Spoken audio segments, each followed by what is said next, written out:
What is going on, everybody? Welcome to another episode of The Good, The Bad, and The Glory. It's Sam, and Nicole is actually not here with us today. She is taking the day off. But filling in for her is none other than my wife, Naomi. Hey, guys. Hey, how you doing, baby? Hey, sugar. It's great to have my wife here with us. You guys have heard about her every now and again through me. And I'm sure as you guys would tell her if you see her, I only say nice things, great and wonderful things about my lovely wife. I hope so. I do. I promise, baby. And babe, why don't you tell them a little bit about yourself and what you do? Well, my name is Naomi, my lord, recently married to this handsome host over there, Sam Malord. I am an event coordinator extraordinaire. No. Yes. Yes, I am an event coordinator as well as an indie artist consultant. I love event coordinating. It is really dope. I also work with a company called Wives Unite. We're all about uniting wives, preparing single women and engaged women to be married. So yeah, I also work with a company called Gospel Unplugged as their in-house event coordinator. And speaking of events, this Friday night, we are doing an event in Brooklyn, New York at a venue called Legendary Republic. It's at 258 Johnson Avenue. The event starts at 7:30. Doors open at 7 p.m. We are doing an EP release for Destiny Music Group. If you don't know who they are, you should definitely check them out. They recently released an EP and it's so dope. Their music is amazing. Their look is amazing. They're just amazing. So we're doing their EP release this coming Friday. So if you want to purchase your tickets, go to unplugthegospel.com and you can purchase your tickets. You'll get to meet me. You'll get to meet Sam. We're both going to be there. You guys should definitely come out. Yes, for sure. Definitely come out. I will actually be playing and singing back up there with my brother Matt T. So definitely come out. And if you see me there, just be like, hey, I follow the podcast and say what's up. I'm a friendly person. Yes. And you guys can say hi to me. And I believe Nicole should be there as well. So yeah, you can say Nicole. You'll get to see the whole family. Yeah. So definitely come out. If you need any more information or you're interested in coming out, you can definitely shoot us an email and we can send that information your way. For sure. So, baby, let's get this show on the road. Let's do this. How was your weekend? It was cool. I mean, it was really good, actually. It was filled with a lot of work, but it was really good. It was really good. I got to work a video shoot, and I worked a gig this weekend, and both were pretty cool. They were pretty dope. Nice. My weekend was cool. Had a gig over the weekend playing guitar, and also had a dinner by my mother-in-law, and I had this Haitian dish that I can't really pronounce. And for those, you guys probably don't know that I'm half Haitian, actually. But I was never really too acquainted with my Haitian side, which is probably why the Lord sent me my wonderful wife, who is from a Haitian family, who is very connected to her Haitian side of the family. Yes, I'm Haitian to the bone. Yes, so it's pretty much a disgrace to most Haitians when they meet me and find out that even though I am half Haitian, I don't speak any Creole. Not a lick. At all. Not a lick. But my wife does. And what was the name of this dish, baby? That was at the Funny enough, I don't think it actually is a Haitian dish. Really? I think she said it was French. Oh. But it was called tarte à lion. Tarte à lion. Yeah, tarte à lion. Yeah, which is pretty much like a Haitian pizza. It was mad good. Yeah, it was pretty much like good. a Haitian pizza. It was really good. And I had seconds, thirds, and fourths. And then we took half a pie home. And we took half of it home. Yes, we did. It's in the fridge right now. But yes, that's going to bless me this week. But yeah, that was pretty much my weekend. Pretty low key. So let's get into our hot topics. So for those who don't know, we record our podcast on a Monday, meaning that today is July 31st, which also happens to be Black Women's Equal Pay Day. And basically, it is a day to kind of show that Black women have the biggest wage gap out of any other group when compared to white men. That's crazy. So July 31st, this date actually, they didn't just pick this date at random. It actually signifies that a woman would have to work 1.5 years in order to equal what a white man would make in a year.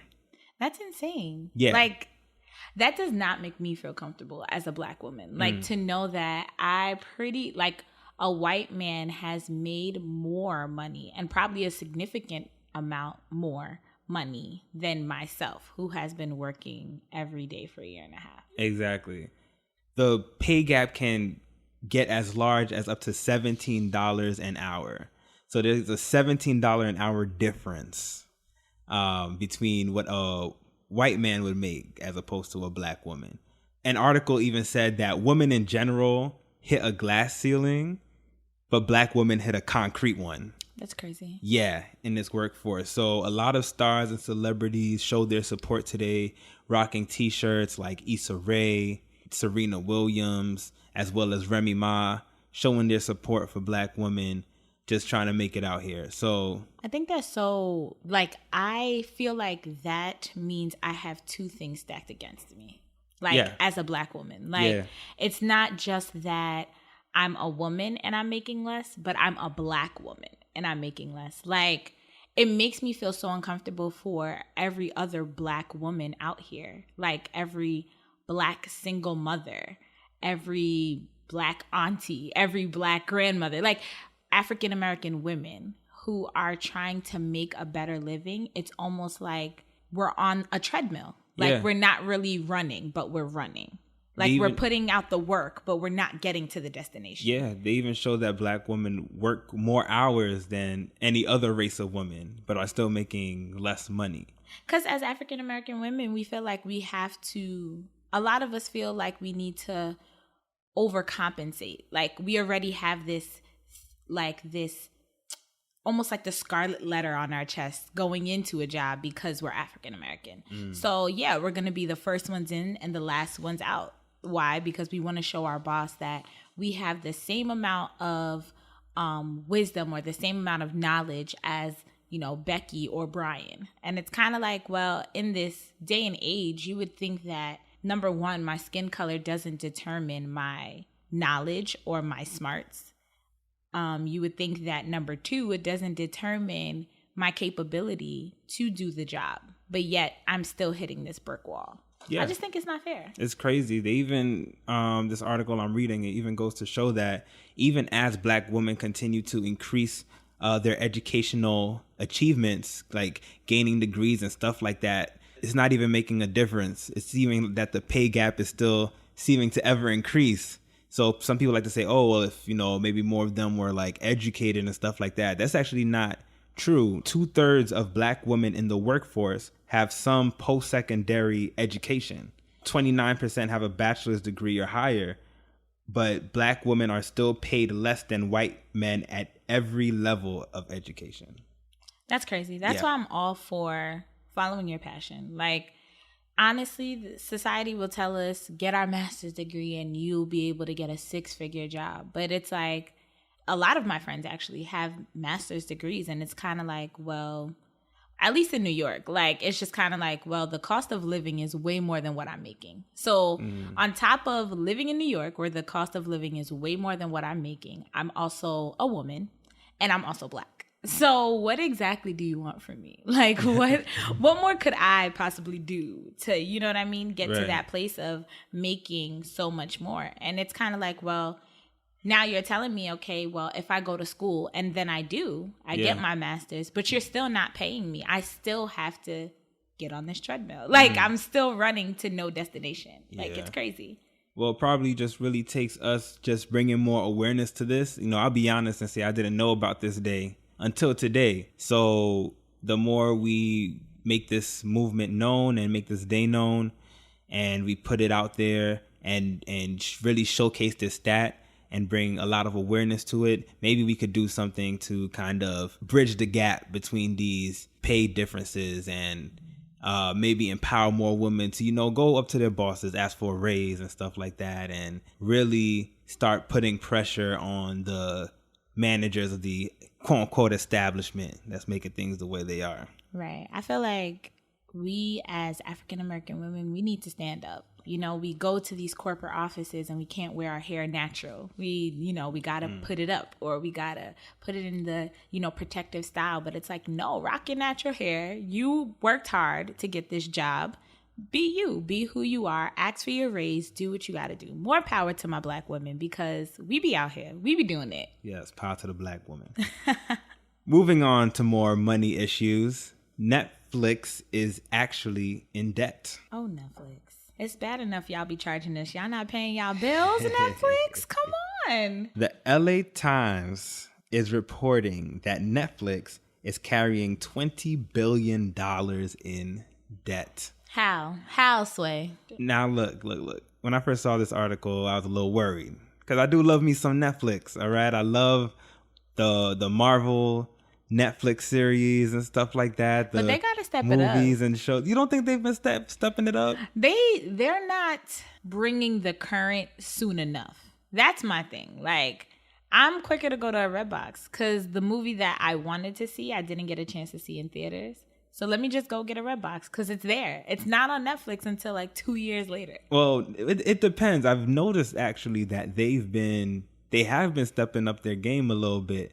Like, they have Avengers. No, not Avengers. They have Captain America Civil War, which came out last year. I believe they have Doctor Strange. Now, of course, me being a guy and a comic book fan, these are titles that I see with my eye. And I know they must have spent some money to get those titles available so quickly. It's something that I've noticed. I was like, oh, Netflix, they've been coming out with this and that. That's where the $20 billion in debt came from. Yeah, a good portion of it may have come from that. Like, yo, Marvel, hold this $10 billion real quick. Let us get Civil War. And also, you might think, oh, but Netflix is popping with all their shows and stuff like that. A lot of people don't know shows like Orange is the New Black, House of Cards. They have like separate production companies that has produced the shows. So Netflix isn't taking all of that money in.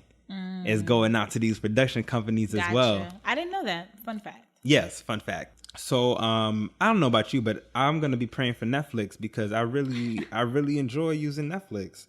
Now, babe, I also don't know if you saw this, but Netflix put out a trailer last weekend for a movie called Bright, featuring Will Smith. Will Smith is gonna be a star in the movie, and you need to be putting out that big bucks to get A-list celebrities like Will Smith, and that's also seems to be where a lot of their spending and funding is going. But that makes sense. Like, you're going to spend money to make money, so why are we not making money? Like, you are charging people, so where are we going wrong? They need, like, a budget analysis, or... That's not thing. A word. I mean, I don't know what it is. Maybe it is part of the plan. Like, they're like, we're going to go hard, and it's all going to pay off in the end. We're going to make back that $20 billion. So Will Smith, Avengers, Marvel, we all blame you. If Netflix goes down, we're coming for you. We just want you to know we are coming for you if Netflix goes down. It'll be all their fault. Because the one thing that they are good for anyone who has kids, I don't, but I love children and I'm always around them. They are good for the Netflix kids, like all the kid shows and the kid movies and the Disney stuff.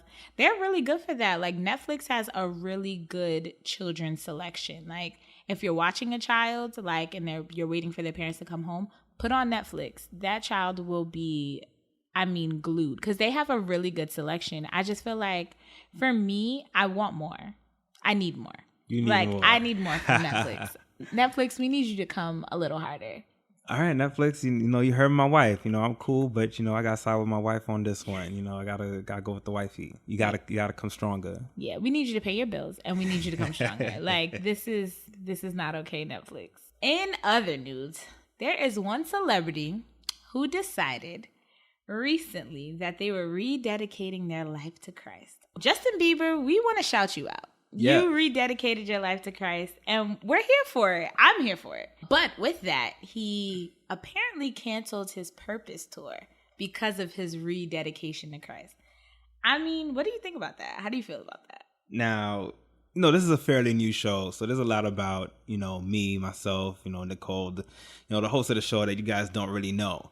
And I am actually a believer. and unashamed at that. I have been a Justin Bieber supporter since 2014. And sometimes I feel like the media, they just, they don't understand Justin sometimes. I feel like they don't. I feel like they be trying to comfort him. I feel like they be trying to comfort him sometimes. I feel like when he was just a young kid out there, they was already hating him and stuff like that. So true. And then they want to be mad when he's out here peeing in public places and, destroying property and stuff like that, yelling at people. I mean, he's a product of his environment. The village didn't raise him, and we got to take responsibility for that. Not necessarily. I think he was just being rebellious. Like a product of his environment. His parents are saved. He know better. The pastor's kids are always the worst. That's you true. already know. There's so much that's required from them. And although Justin Bieber wasn't necessarily a PK, he was thrust into the spotlight at a very young age. And, I never saw what all the hate was about. Although I will say this past year, Justin Bieber was even starting to worry me a little bit with his actions. I started to be like, man, Justin, I don't know how much longer I could defend you. But it seems like even he knew he was heading down a dark path and has, like you said, rededicated his life to Christ, which I'm happy about. I'm happy about it too. Like for those of you who don't know, Justin Bieber and Carl Lentz of Hillsong NYC, they have an amazing relationship. Yeah. Well, from what I can tell via social media, because I will stalk Justin Bieber any day of the week, but I will also stalk Carl Lentz. I love that man. I feel like he is living in his truth. Mm-hmm. He is this like hipster pastor, and it works for him. He is a very hipster pastor. He is a very hipster pastor, and it works for him. And I'm like, I can respect the relationship between Justin Bieber and Carl Lentz, which is why I believe the reports. I believe that he was like, you know what? The Holy Spirit has spoken. I need to be serving in my church and paying my tithes. Yeah, and that's why he decided. Cat daddied out of his prayer closet, just like, I got a revelation. I need to cancel this world tour. I mean, it also could have been like an amount of pressure and stress that came with like everything that was going on in the media, like bashing him, that he was like, you know what? I'm not here for this. Like, I need some like solitude. Like, I need some like. The reports did say that he was also touring for like 18 months straight. That's crazy. So, you got to take that time off and, rest, get back in touch with the Lord. And I'm sure, as some of us may know, maybe, you backslid for a little bit and you're like, you know what? I need to get back on my grind. I need to get back in touch with Jesus. But the devil is busy out here in these streets. Okay. And just right after Justin Bieber had a nice time at the church service and enjoying the word and worship, it was reported last week, you might have seen on your timelines, that as he was leaving a church service, he backed into a camera person. As he was leaving the church, he hit the person. Oh gosh. There was video of it. There was video of it. I don't believe you actually necessarily saw the collision too well. All you just heard was this boom, and the camera goes to the floor, and you see the paparazzi just on the ground, just like on the ground. Now, I'm not gonna lie. It doesn't matter how loud I got hit by a celebrity. I'm just on the floor immediately. If I got hit by a celebrity's car, I'm just, oh my God. I'm just laying there. You got to do it. But you see how the enemy works? The devil is busy. He is trying to get his life right. And y'all will not leave this man alone. The devil is busy. Now, I would say in Justin's somewhat of his defense, he's probably surrounded by these cameramen all the time. They're probably way too close than they should have been to that car as he was backing up and he got hit. He did come out of the vehicle, asked the guy if he was okay, told other members of the paparazzi to back up, give him some room, let the man breathe. Stuff like that. And I mean, and he's not going to church with security. So it's like, for him to get out his car to check on you, you don't know what's going to happen to you, Justin. Exactly. So we respect it. Can the brother just go to church? He just wants to get the word. Now, here's something that I've always thought about. Yeah. Because Carl Lentz is photoed with a lot of celebrities. Justin Bieber being one. A lot of these NBA like Knicks stars as well. Like he's with a lot of like NBA players out here. So he's he's photoed with a lot. If I'm not mistaken, Ja Rule rededicated his life to Christ at Hillsong after he had an encounter at Hillsong. So he's photoed with a lot of these celebrities.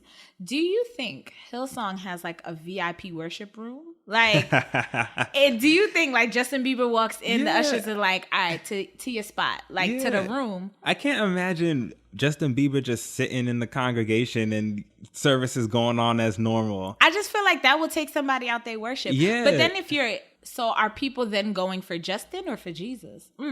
See, that's a question. You gotta ask. See. Like, at first thought, you might think having like a special room for celebrities might be too like quote unquote worldly, like, oh, why are you making special accommodations for the celebrities? Right. But at the same time, in this day and age, they do attract a lot of attention, and you don't want to distract anybody else's worship experience. Right. You want to make sure they have their own, worship experience without being asked for an autograph or like being hounded and stuff like that. So you may have to do that. True. Like, I wonder if he has to leave like early, like come in late, leave early.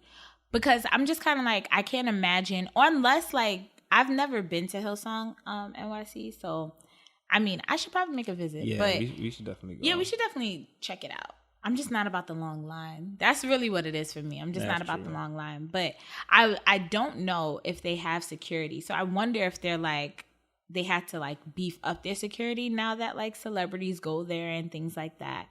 It's always been a thought of mine how Carl Lentz like travels, like in the sense of, does he also walk around with a bodyguard? Because he is all over Justin Bieber's like Instagram. Him, his wife, his kids, like their family is out on Justin Bieber's page, and he has like over like millions of followers.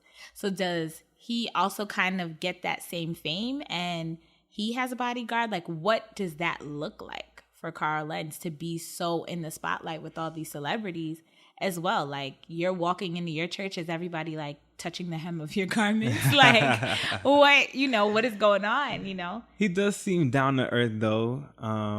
As popular as he seems, he does seem a bit down to earth. So, hopefully he's staying sane and, staying humble, being around all these celebrities. He was even mentioned in another article in connection to Kyrie Irving.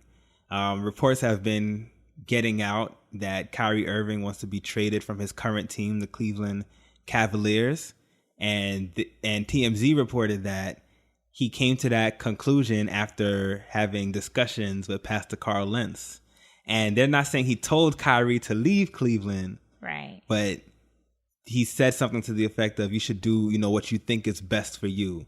And it seems like Carl Lentz is having a big impact on the culture behind the scenes. People want the guidance. They want the guidance. But I feel like the media is trying to come for Carl Lentz. Like, they're just kind of like, okay, you made Justin cancel his Purpose tour, and we all got refunded our tickets. He's ruining everything. Right. Like, I feel like the media is just like, who are you? Like, who are you? Why are you around?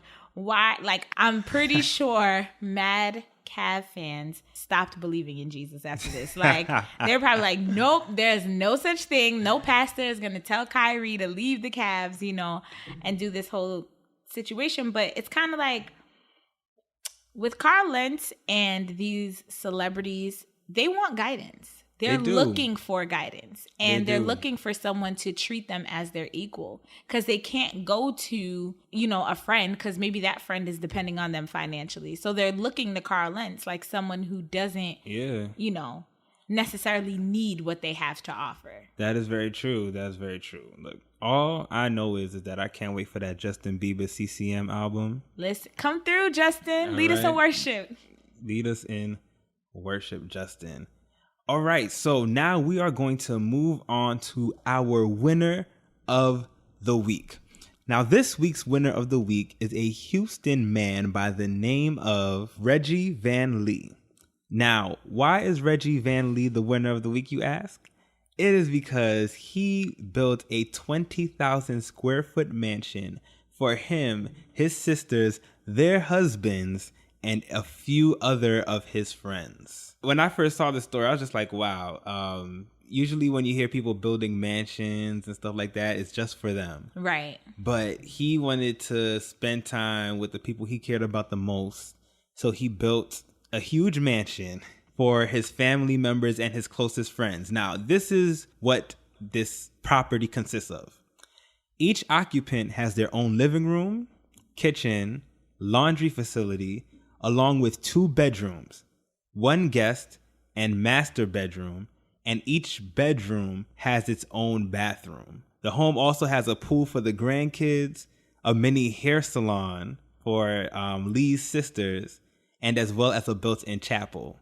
I didn't even realize the man is possibly saved, but he built a church inside of there as well. He built houses inside of houses. That's what he did. Pretty much, that's what he did. He built houses inside of a house. Yeah. That is what he did. Now, Lee is 59, and he is a former Alvin Ailey dancer, and he recently retired as the vice president of a Houston consulting firm. So the brother was making money. But when he retired, he was like, you know what? I'm going to build this mansion, and I want all my friends and family to come up in here and live with me. You know, I can respect that. I feel like it's one of those things where he probably realized that a lot of his friends and family were always busy and they didn't get to see each other like that. Yeah. I would do it. I would live with 26 of my closest people. He had this to say when asked about all the compliments he's been receiving and the comments from other people. He said, as much as people say, oh, that's nice of you to do this for your sisters, they have no idea the joy I get myself. So he gets so much joy out of doing this. It's such a really selfless act. Sometimes we can't wait for our moment to quote unquote glow up or, count stacks, as they say, to kind of, fulfill all of our dreams and buy all the material things we want and stuff like that. But the thing he wanted the most was to be surrounded by his family, and he thought of other people with as much success as he had. So I think that's a good example just for us all.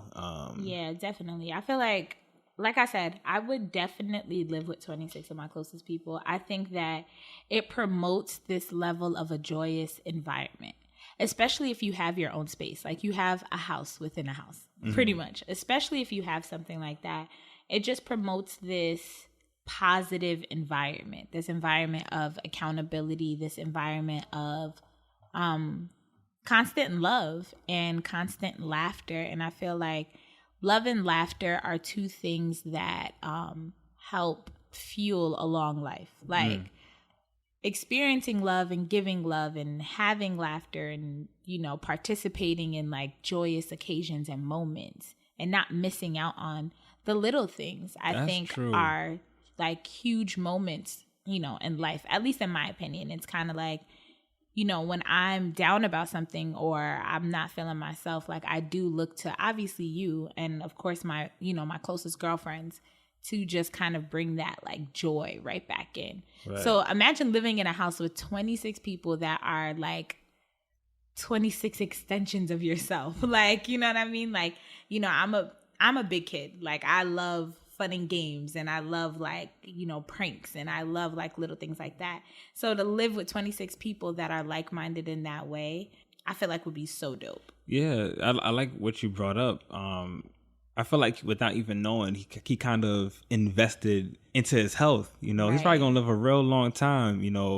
God forbid any terminal ill diseases or anything like that. But just being surrounded by family, having that joy and laughter, like you said, it's probably do wonders to extending his lifespan. So that's pretty dope. So shout out to Reggie Van Lee. But Reggie, I got one question.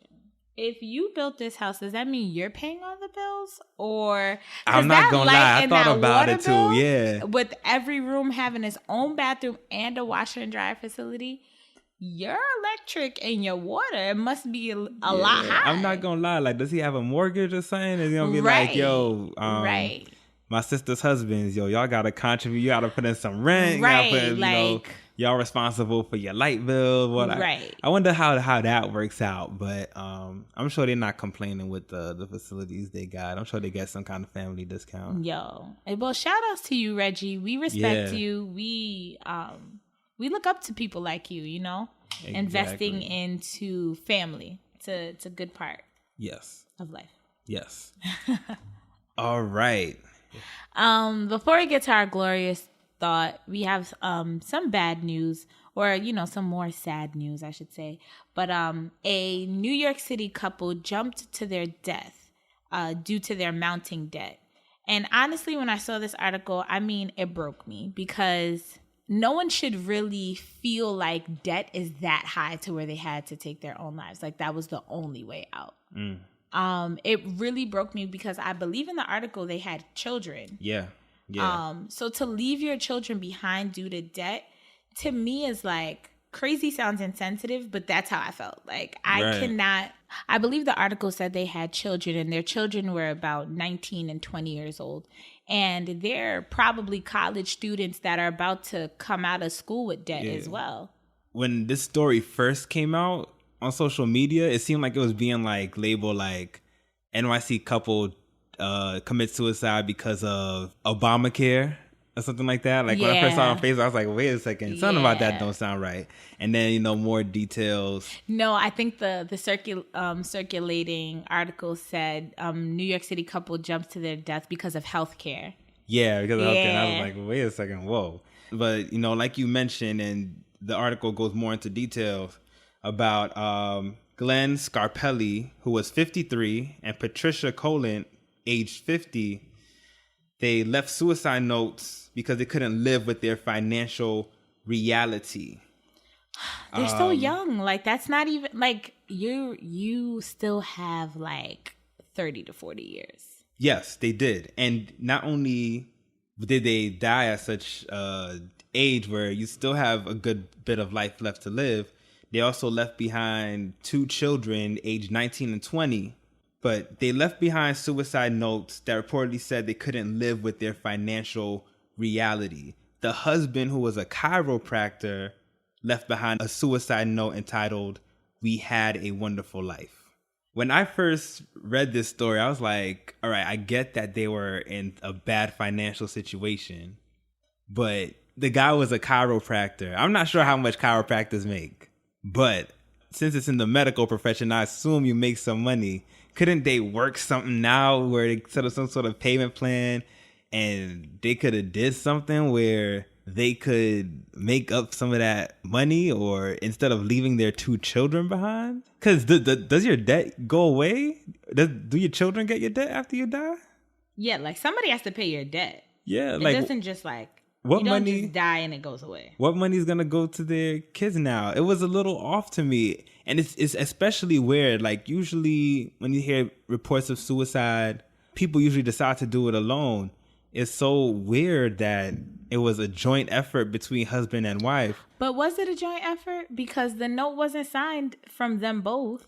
I believe they both had they each wrote their own notes. Gotcha. But how do we know he didn't write hers and then pushed her? That could be true. You think he just decided to take his wife out with him? I just feel like I can't imagine a wife and a mother being like, yes, this is the only way. We gotta go. Like, especially because my kids are probably in college and they're probably about to come out of college in debt as well. So what are they going to do? Kill themselves too? Like, what example are you setting for your kids? Yeah, it just didn't seem right, Like, I was like, dang, babe, I hope if I'm down in the dumps and I'm contemplating suicide that you would talk me out of it. What you mean? What you talking about? I definitely would. Like, that's not an option. Like, and honestly, we don't know the full story. We don't know them personally unless they both were suffering from like a mental illness, which, could have led them to believe that was the only way out. But my thing is chiropractors it's not like the greatest paying job in the world. Like you're probably not making 6 figures. But this is what I mean by maybe they had a lifestyle that they were living beyond their means. Because in New York, because they were from New York, New York City, the cost of living compared to what you make is insane. Like, it's insane. So they may have felt like there was no way out. But for me, and again, I don't know them personally. They lived in Manhattan. And they lived in the city. Like, we live in Brooklyn. And I'm over here like, Brooklyn rent? Yeah, we got to do something. But they lived in the city, And for me, I'm like, there were no government assistance situations that you could do. Your wife wasn't working. Like, was she retired? Like, what is the backstory? How did the debt come about? Yeah. Because for me, I'm just like, to just end your life over debt Right. Then a whole lot of other people are going to be situation. There had to be something deeper. They were in over their heads. It had to be something deeper. Like, not that I would hope or pray, but my guess would be like they owed like a loan shark like $250K, like, and they were not gonna, like, I can't wrap my mind around it was just debt and that's why you decided to jump. Because you know how many college kids have left school, how many college students have graduated, bachelors, gone on to their masters, and they're in debt? How many college students couldn't finish school because of debt? Like, there's so much I could say about debt. Like, there's different types of debts. It could be loans. They could have been a loan debt. It could have been not paying certain bills. Again, we don't know. Maybe his wife was sick and they had like a mountain of medical bills that they just could not seem to get over. That'd be interesting. But for me, the absolute last not even an option, is to commit suicide, like to jump to your death and leave your 2 kids to now deal with the situation. It is kind of crazy to me. Oh boy.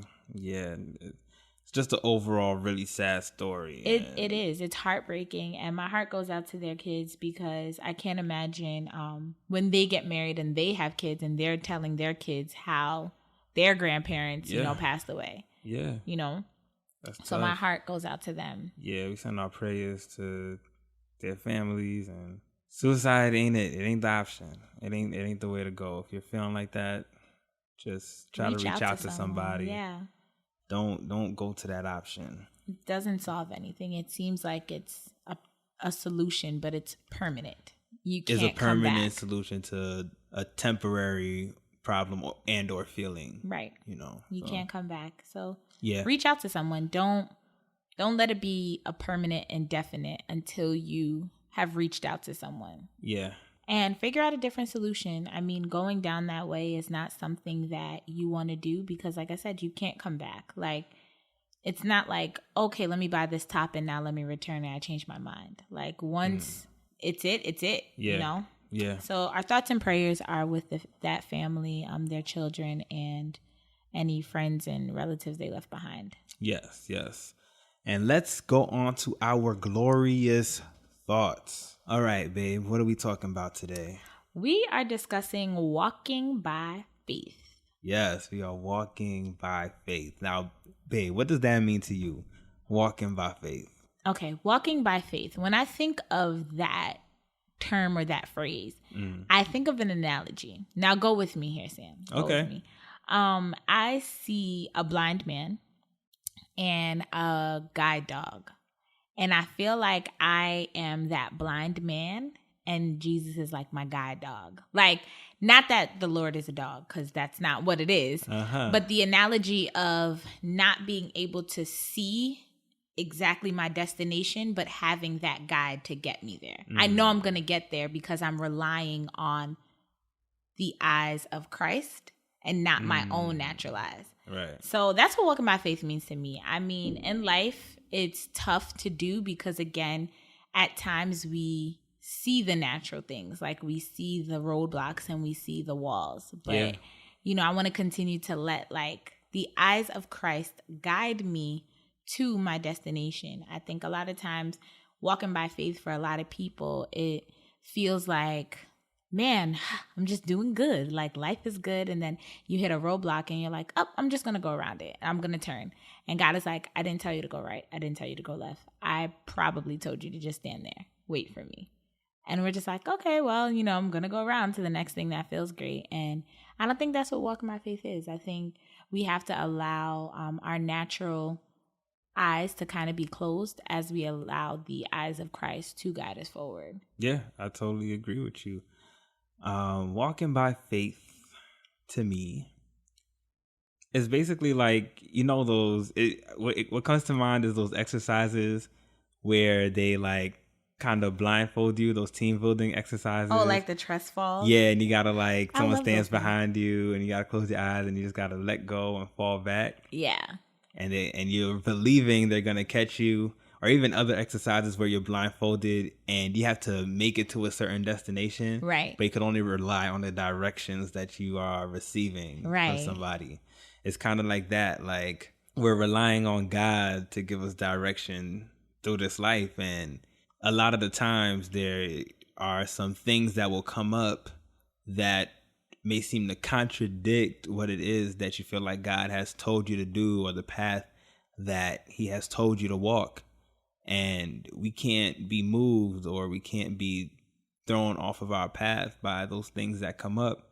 We have to, move forward and believe in God's word, in what he has specifically told us in his promises, and go forward knowing that he will never leave us nor forsake us. So that's kind of what walking by faith means to me. I feel like we have a clear depiction of what walking by faith looks like with the story of Peter walking on water. Like, the moment he took his eyes off of Christ, he started to sink.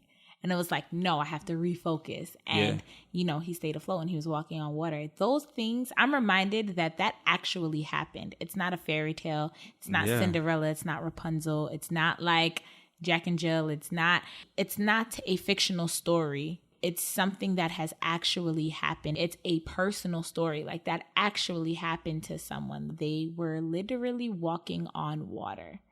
And through Christ and through focusing on him, was able to continue to move in that aspect. A lot of the times people ask me what that looks like in marriage. Like, what does walking by faith look like, when you're married and your husband tells you, they feel something different.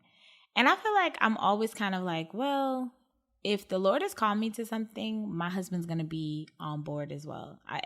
God is not a God of confusion. So if he's going to tell me something, he's going to tell you, or he'll make you feel peace about, that particular thing. And I find it very interesting that a lot of the times it's really not easy for anyone, or, unless it's easy for you out there, sorry. It's not easy for a majority of the people I know to walk by faith because of these natural things that come up. A lot of the times unexpected things happen, there's like rocks thrown at you and you're just kind of like trying to dodge them. But then there comes that big boulder, the one that you really did not see coming, and it knocks you off course.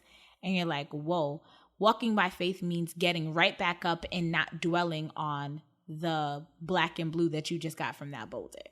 It's literally continuing on the path. And I know for myself personally, it's never just that easy to just get back up and not acknowledge what just happened, or to not like speak on that fact. So yeah. Yeah. I like what you said about, about the rocks getting thrown at you and the boulder hitting you. The word says that the storms are going to come. It's not a matter of being saved and not having any storms, or not being saved and your life is just in hell and in shambles. It's not that.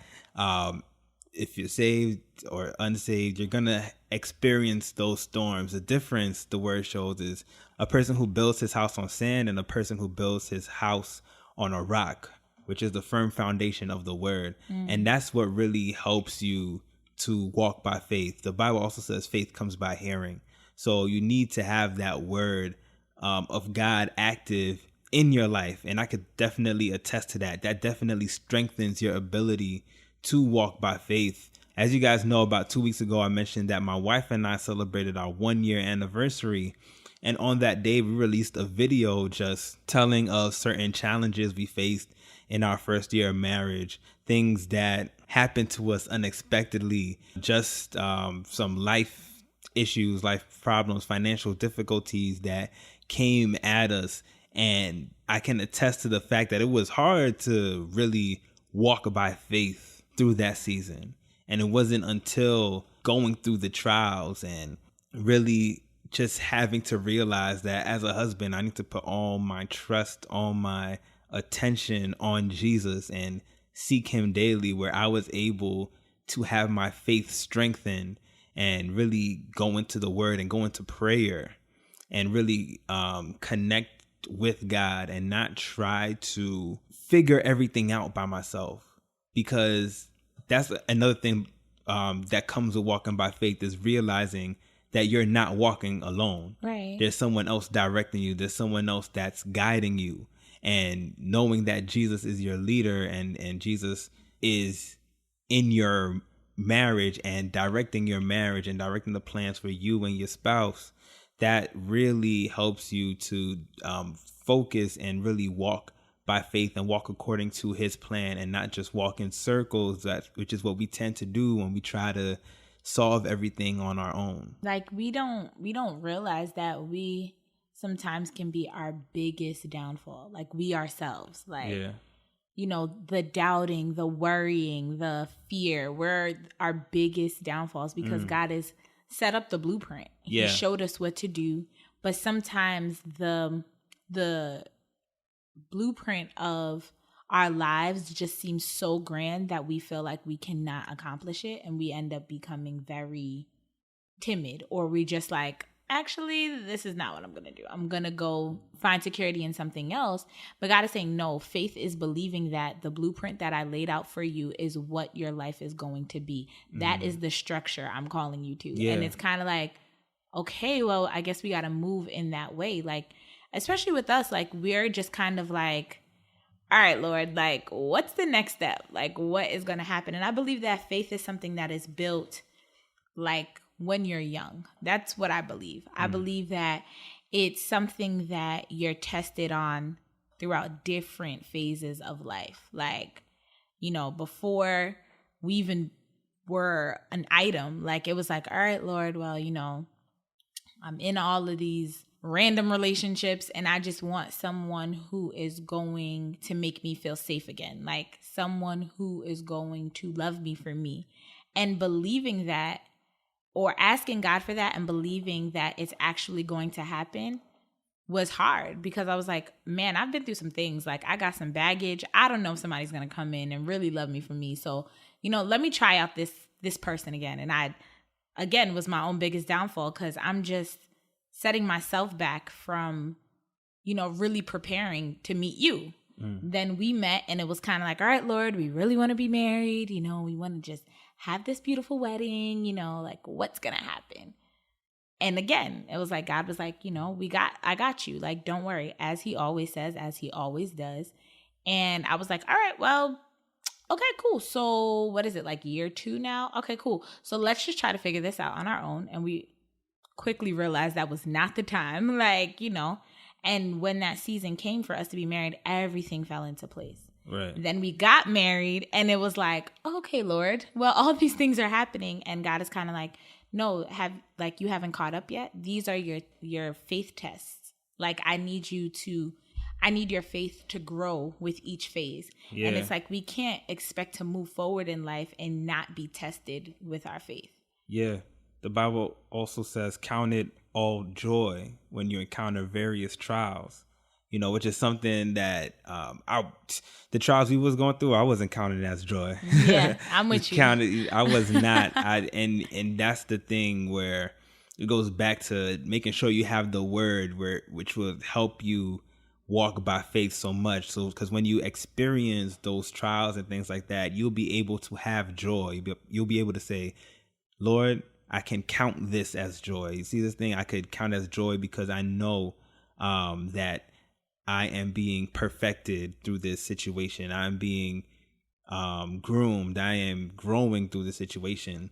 Another thing that I learned throughout our first year, babe, and walking by faith was that I realized that the enemy loves to throw smoke screens. Like, he'll throw smoke screens to like cloud your vision. He'll make a problem appear bigger than what it really is. And all he's really waiting to see you do is make a move that'll throw you out of your place or throw you out of your path. Right. Just by the thought or the idea of something bad happening, really using fear to get you to do something irrational or make a move that you shouldn't make. And walking by faith will help you to see where the danger really is, if it really is a smoke screen. Sometimes, you know the saying, where there's smoke, there's fire. Right. And sometimes the enemy likes to create smoke to make it seem like there's a fire around. And in this analogy that I'm creating in my mind, like, you see this, you know, smoke, and you're like, oh my God, there just has to be a fire. And let's say you have a container of water, but it's the only water you have that you were drinking to live. It's like, no, I need to put out the fire. And you throw that water on the smoke, but it turns out it wasn't a fire at all. It was like a fog machine. It was just a fog machine, right? And you just wasted your water right, thinking it was a fire. Just the thought of that fear made you do something. The power was in your hands, but it made you do something right, that made you lose out and counted it as a loss towards you. So sometimes the enemy likes to put us in that position where we're actually making moves that cause our own downfall. So that's one thing I feel like I learned, is just to trust God and not fall for the smoke screens of the enemy. And that's so easier said than done. Absolutely. So easier said than done, because when those things, like, we can talk about it, and by we, I mean Sam and I, like, we can talk about it. We know what the reality is. But when something major happens, oh, how quickly we forget. Like, it's just kind of like, oh my gosh, all right, Lord, we got to figure it out. Like, frantic, you know what I mean? Yeah. And then it's not until, like, you know, praise God for, like, wow, that was mad churchy. Thank God for, like-minded friends and, you know, a church home and stuff like that, because you're reminded constantly, like, why are you frantic? Yeah. Like, what in your life is making you frantic? Yeah. You do not need to be frantic, because God got you. Like, exactly. He has you in every situation, in every sense of the word that you can think of. Like, He has you. Yeah. He has you. And I think it's so much easier said than done. And I can speak from, like, literal experience to where it's almost debilitating to think of, like, truly living in my purpose. Like, it's like, how do we get there? What happens? How does this, I don't even know, God. Like, I'm just so, I don't know. And God's like, whoa, don't rush the time. Believe in me. Get your faith up. Like, this is where I have called you to be. There's going to be trials. There's going to be storms, but we're getting through it together. I'm not leaving you by yourself. Yeah. You know? So, I mean, honestly, guys, walking by faith is not easy. It's definitely not easy, but it's something that is so necessary to get to the next level. Like, we have to be intentional about our faith and our level of faith in a lot of our lives and our situations and our circumstances. Like, if you're believing for a financial increase, you got to believe harder. If things are not panning out the way you've expected them to, you got to reevaluate your heart and see if you're truly believing it or if you're trying to make yourself believe it. Because those are different things. Yeah. You know? It's not necessarily just setting your faith on something that you want, but something that you checked in with God and making sure this is for you and this is the plan that God has for you. And He could even speak to you and say, yeah, this is for you, but just not yet. Hold on, you know, it's not the time for it yet. A lot of those things can affect your faith when you're not seeing things happen according to your timetable. Right. But you need to make sure your timetable is aligned to the timetable that God has for you. That the path that you're going on in life is not something that was instilled from you, maybe from your parents or like your friends, or something you felt like God really placed on your heart, and the path and destiny you feel like He's really laid out for you. You have to make sure you seek Him and get that answer, and not just necessarily do what you want or look for the results that you want. You gotta make sure it's what God has for you, because He's not gonna give us anything that's bad for us or anything that we don't need before our time. So it's all about really trusting God, relying on Him. And Naomi, one thing you said that was really key too was you said thank God for like-minded friends. And you gotta make sure you're walking with the right people. You gotta make sure you're walking with people who's also walking this faith walk with you, and that can also give you a very encouraging word and inspire you and help to be your accountability, and during these tough times to pray for you and hold you up. Yes, Sam. Like, I agree. Having friends that are like-minded and that are in your corner are super important, because if your faith isn't up, they will help you get your faith up. And I'm here to be your friend. So if you need a friend to help you get your faith up, email us at goodbadglory@gmail.com. That's right. And I will be your friend, and I'll help you get your faith up. You know, just make sure you ask for Naomi. Yes. Because I'm here for it. I'm here to be that friend. Yes, absolutely. If you have any great testimonies about walking by faith, when something seemed a little too hard for you and you didn't know how you were going to make it through, and you have a great story about that, feel free to email us, send that in. And if you want Naomi to be your friend, I will send all female emailers straight to my wife. Guys, you can't be my wife's friend. I'm sorry. No, come through, be my friend too. No. And that was our glorious thought and our episode for today, episode number 8. Thank you guys so much for listening. And thank you guys so much for receiving my wife as well. Yes, thank you guys. I know I'm not Nikki because she's bomb.com, but I was happy to fill in. And I definitely would love to do it again if you guys would love to have me. If you enjoyed this episode, let them know, rate it, comment, review it. You can say, I love Naomi and I want her back because, I'm here for it. But yeah, thanks for having me, babe. No problem. That brings our episode to a conclusion. If you have any thoughts, any love, anything you want to send our way, once again, that email is goodbadglory@gmail.com, goodbadglory@gmail.com. You can find us on Instagram and Twitter at goodbadglory. That's at goodbadglory. And also on Facebook, you could just search the good, the bad, and the glory, and you should find our page. Babe, where can they find you on social media? OMG. My social media handle is mad difficult. It's not as simple as at Oh My Lord or at Nickety. But you guys can find me on Instagram and all social media handles at Naomi. How you spell that? I'm going to spell that for you guys. Please. It's NAY.OHMEEE. So that's 3 E's at the end. So NAY.OHMEEE. You guys should definitely follow me and keep up with the trends.